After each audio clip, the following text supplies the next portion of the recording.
as we return to campus from what was hopefully a restful or at least productive summer. We wanted to talk about a few of the design changes to parking lots 1, 3, and 5 that are going to be important as the new semester gets underway.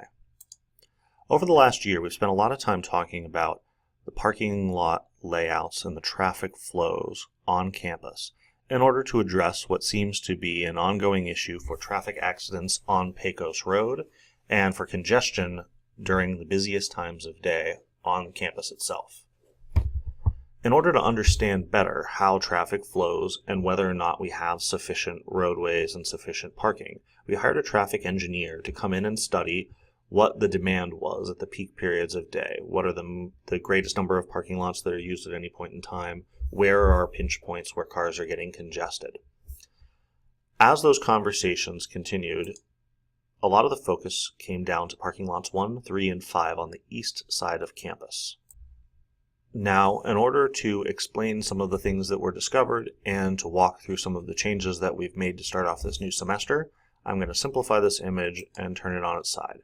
So again, we have lots 1, 3, and 5 on the east side of campus with the Coyote Center to the south over here on the right side of the image, and Jacaranda Gila Javelina Complex over on the left side of the image or the north side of the parking lot. The first thing that we need to understand in order to see what's going on with lots 1, 3, and 5 are the points where cars coming off of the main roads have to stop. And the most important of those stopping points is right here at the intersection of the South Loop Road and the entrance to lots 1 and 3 and the entrance off of Norman Road on Pecos. The issue at this particular intersection is that when cars start coming into the Norman entrance off of Pecos Road, they stop there. However, the number of cars that can get through the green light at Pecos to get onto campus is greater than the number that we can actually fit between this four-way stop and the road, which results in cars backing up into traffic out of the turn lanes on Pecos Road, both north or eastbound and westbound. The problem with this is that we anticipate by having these cars backed up here rather than getting them on the campus quickly, it leads to the potential for accidents with oncoming traffic. The second big issue that seems to present itself is that as we look at the way people flow through parking lots, once you get past whatever stopping points, you go into a lot, you drive around and look for a spot, you see one in the neighboring lot, which means you have to re-enter the traffic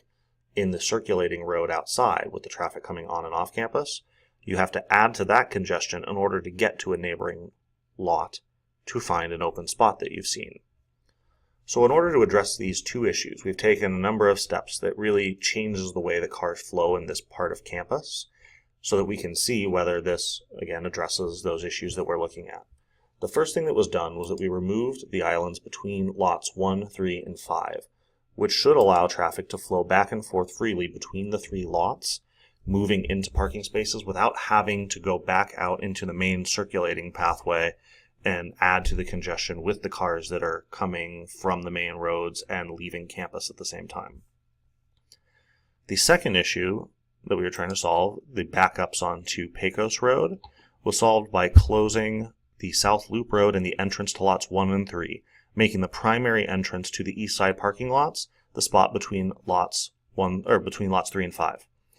What this does is it allows more cars to get on campus without having to stop, thus eliminating some of the potential backlogs onto Pecos Road itself.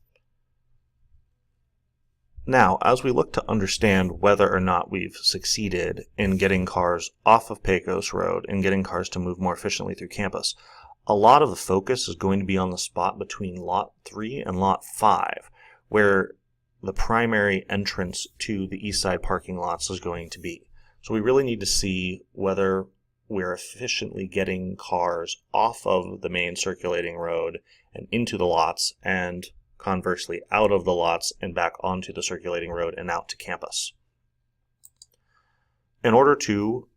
handle some of this, we've restriped that area to lead 3 major entry and exit lanes. There's 1 entrance lane and there's 2 exit lanes, hopefully to help handle that traffic. Each of these lanes is going to be marked with appropriate arrows designating where the opportunities are for turning into lot 5 versus for cutting across and turning into lots 1 and 3. We've also designated a specific route for buses trying to get to the Coyote Center, so there will be green paint that outlines the pathway entering the spot between Lot 3 and Lot 5, going down the main lane of down the center of the lots, and pulling around to the Coyote Center before circling back and exiting campus. So as we move into the semester, we'll be paying keen attention to how these plans work, how cars flow, and any points that lead to ultimate confusion as folks get used to this new arrangement. One of the other things that we'll point out is that the spot entering Lot 1 and Lot 3 and the entrance and exit through the South Loop Road has been closed off. Now, that is actually a necessary move in order to do what we discussed earlier, which is to move the first stopping point further into campus to get more cars off of Pecos Road. However, there will be circumstances where we have a lot of traffic on campus, but new people are not coming in, and a lot of people want to get off at one time, such as graduation or sporting events. During these occasions, we're going to leave the flexibility so that public safety can open this Lot 1, Lot 3 exit and open the South Loop Road so that cars can get off campus quickly when there is very little risk of creating traffic from cars coming onto campus. As far as the general scenario, all of this resurfacing and restriping work should be done during the week of August 10th. So before anyone returns for the formal semester, the work should be done. Especially during the early periods of the semester, public safety will be standing by to monitor traffic and to help make sure that things go as smoothly as possible. We're going to be bringing our traffic consultants back to campus early in the semester to update the traffic flows and to watch and see, essentially to validate that the intended results happened and to make sure that we don't have any new issues, or if we do, to help us to identify those and move forward with changes. And as we study this, as we look at it, we'll continue to make adjustments that are appropriate based on the lessons that we learn along the way. So as we move into the new semester, if you have any questions, concerns, or observations regarding how this new arrangement is working, please feel free to talk to Charlie Poor, our facilities director, or to any public safety staff so that they can monitor the situation and we can continue to evaluate it as we move forward and plan adjustments accordingly. Thank you all.